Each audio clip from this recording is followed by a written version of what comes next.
돈이 되는 모든 정보를 공유하는 자주맘입니다. 오늘은 증여가 유리해요? 상속이 유리해요? 라고 물어보시는 분들이 많은데 제가 어떤 분들한테는 증여가 유리하고 어떤 분들한테는 상속이 유리하다를 말씀드릴게요.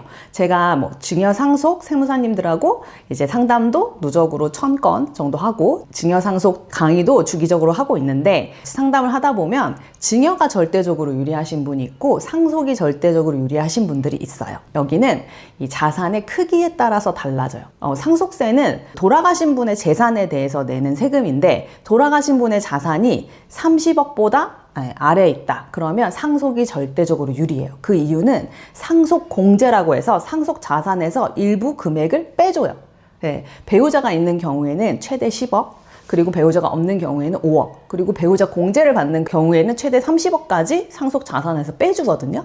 그래서 내가 만약에 30억이 있다. 그러면 배우자 자녀 공제 10억 빼고 20억에 대해서만 세금을 낼 수 있고, 또는 배우자분이 나는 상속을 더 받을 거다. 그러면 배우자 공제를 활용해서, 또는 자녀가 많다. 그러면 공제 금액이 늘어나요. 그래서 자산이 30억 이하면 사전증여보다는 상속이 더 유리할 수 있는데 보통은 저희가 사전증여가 유리하다고 합니다. 그 이유가 뭘까요? 자산이 계속 늘어나기 때문이에요. 우리는 상속의 시기를 정확하게 예측할 수 없어요. 그래서 상속이 언제 개시될지 아무도 모르죠. 그 사이에 우리가 가진 자산이 얼마나 증가할지 몰라요. 만약에 작년에 삼성전자나 하이닉스를 가지고 계신 부모님이 있었다. 근데 올해 상속이 개시됐다. 자산이 10배 늘었잖아요. 이렇게 갑자기 자산이 폭등하면 세율이 10배 늘어나는 구조가 아니에요. 자산이 10배 늘어나지만 세금은 10배가 늘어나는 게 아니라 세금이 없는 구간에서 세금이 있는 구간으로 확 차이가 나요. 그래서 세금 절대 금액이 엄청 커지거든요. 그래서 이 구간을 잘 따져서 미리미리 상승할 자산들을 자녀들한테 배분을 해야 되는데 어떻게 미리 사전증여를 할 수 있을까? 그리고 어떻게 했을 때 사전증여가 현명한가? 여기에 대해서 이야기해 보도록 하겠습니다. 사전증여를 할 때는 반드시 기간을 정해서 해야 되는데 사전증여는 10년마다 하실 수 있어요. 증여는 매년 할 수 있지 않나요? 증여는 매번 할 수 있지 않나요? 이렇게 얘기하시는데 할 수 있어요. 세금을 내면. 그런데 증여는 누진세예요. 누진세가 뭐냐면 합산돼서 세금을 내야 돼요. 합산이라는 게 뭐냐면 내가 10년 동안 증여한 게 누적이 돼서 세율이 달라지는 거예요. 내가 10년 전에 1억을 증여했고 9년 전에 1억 매년 1억씩을 증여했다고 가정을 하면 지금 신고하는 증여세는 10억에 대한 증여세율로 세금을 내게 됩니다.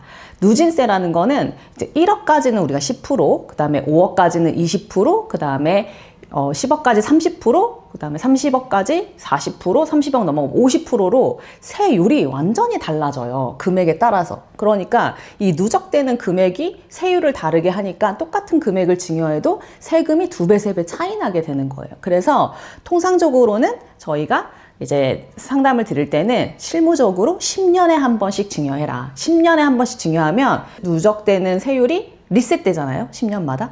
5억을 10년마다 증여하면 똑같은 세율로 증여할 수 있는데 5억을 이제 쪼개가지고 이제 하게 되면 이제 세율이 달라지는 거죠. 그래서 10년마다 증여를 해야 된다는 점 이제 유념해 두시고, 그러면 사전증여할 때 얼마를 증여하는 게 가장 좋나요? 이렇게 물어보시는데 이거는 개인마다 달라요. 왜 개인마다 다르냐고 하면 개인의 상속 자산이 다르잖아요. 상속 자산의 세율을 어떻게 떨어뜨릴까에 대한 목표로 저희가 이제 역 계산을 하는데, 상속이라는 거는 돌아가실 때 내는 세금이잖아요. 돌아가실 때 세금이 몇 퍼센트 세율에 있냐에 따라서 이 세율을 아까 얘기했던 것처럼 40% 구간, 30% 구간, 20% 구간, 10% 구간으로 낮추는 게 사전증여의 효과입니다. 그래서 자산이 얼마 있느냐에 따라서, 그리고 나이가 몇 세냐에 따라서 기대 수명이라고 하죠. 기대 수명에 따라서 저희가 전략이 달라져요. 그래서 10년마다 증여를 할 수 있다고 말씀드렸는데, 만약에 우리 부모님의 나이가 60대 후반이다. 그러면 100세까지 사실 수 있다고 생각했을 때 몇 번 증여할 수 있죠? 네네.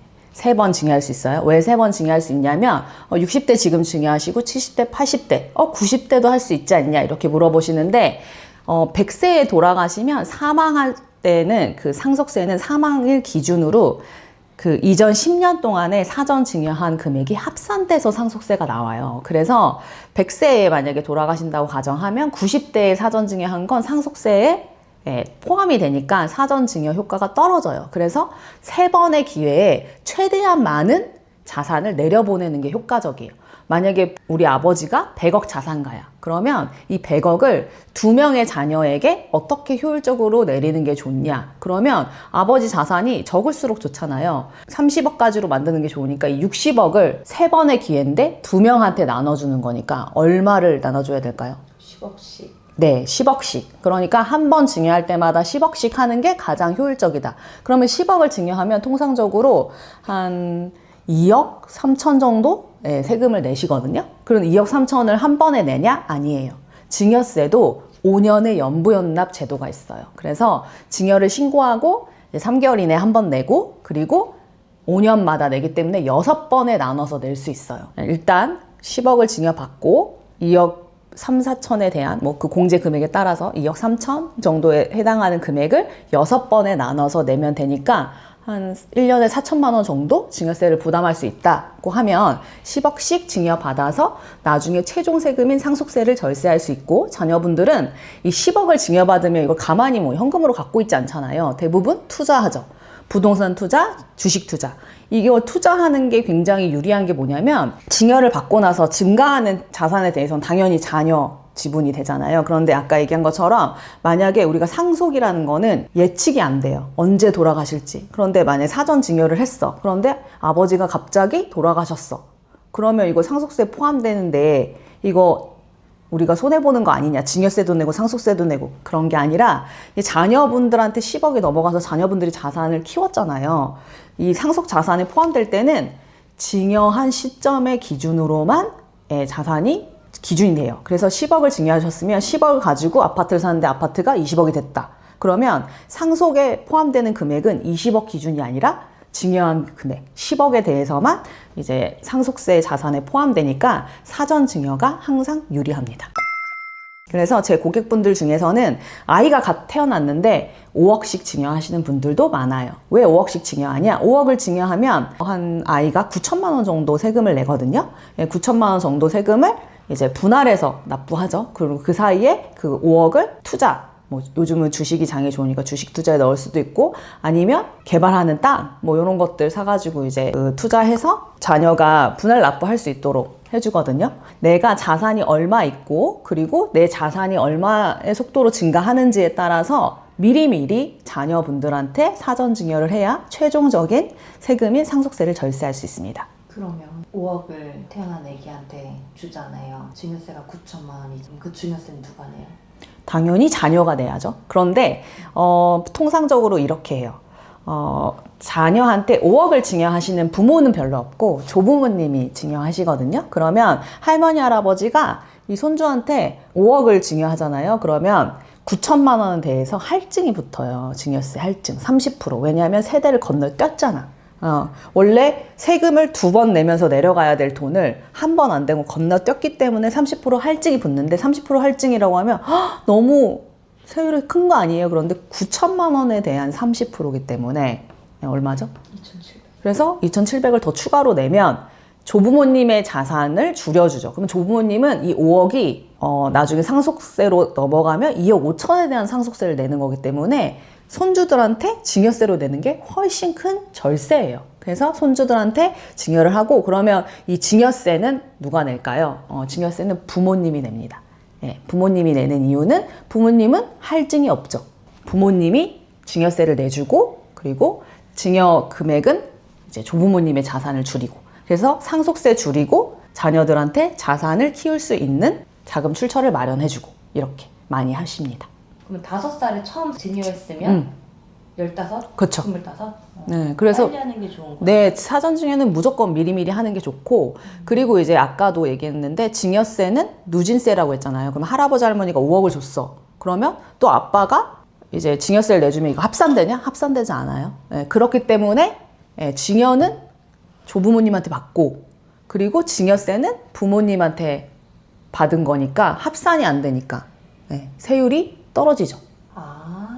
부모님이 증여세를 내주는 게 부모님이 증여를 하는 거군요. 그렇죠. 이제 이해했어요? 네, 부모님이 증여한 겁니다. 네, 부모님이 증여했죠. 부모님도 증여했는데 이 증여가 합산이 안 되기 때문에 그 손주들한테 할머니가 증여하거나 할아버지가 증여하고 증여세 납부는 부모님이 이렇게 해서 절세를 하는 거죠. 세금이라는 거는 예측이 안 돼요. 이 자산이 이게 1차 방정식이 아니에요. 왜냐면 이 자산이 그대로 있는 게 아니기 때문에. 그래서 미리미리 사전에 우리가 준비만 잘하면 절세할 수 있어요. 그런데 몰라서 준비를 못 하는 거야. 그래서 지금도 귀찮지만 신고를 하는 거죠. 원래 절세는 다 귀찮아요. 다 이렇게 따져가지고 상담받고 실행하고 이거 얼마나 귀찮아요. 그래도 실행을 하면 뭐 몇 억씩 아끼시는 분도 있고 몇십억 아끼시는 분도 있고 그리고 작게라도 몇 천만 원이라도 아낄 수 있으면 해야죠. 세금은 아는 만큼 그리고 미리 준비한 만큼 절세할 수 있으니까. 그래서 지금 자녀들한테 미리 어떻게 증여해야 되는지 아니면 부모님의 자산을 사전 증여하고 싶다 그러면 저한테 고정 댓글에 있는 링크로 상담을 신청해 주시면 저와 이제 증여상속 전문 세무사님하고 같이 상담과 실행까지 도와드리도록 하겠습니다. 자주만 상담에 오시면 뭐 아파트를 증여한다 그러면 뭐 법무사님, 감정평가사님, 뭐 세무사님 다 팀으로 일을 하고 있거든요. 그래서 상담부터 실행까지 한 번에 하실 수 있어요. 우리도 지금 자산이 다 뭐 흩어져 있거나 아니면 가족들이 어떻게 증여해야 될지 논의가 필요하다 이러신 분들은 가족들하고 다 같이 상담 오시면 됩니다.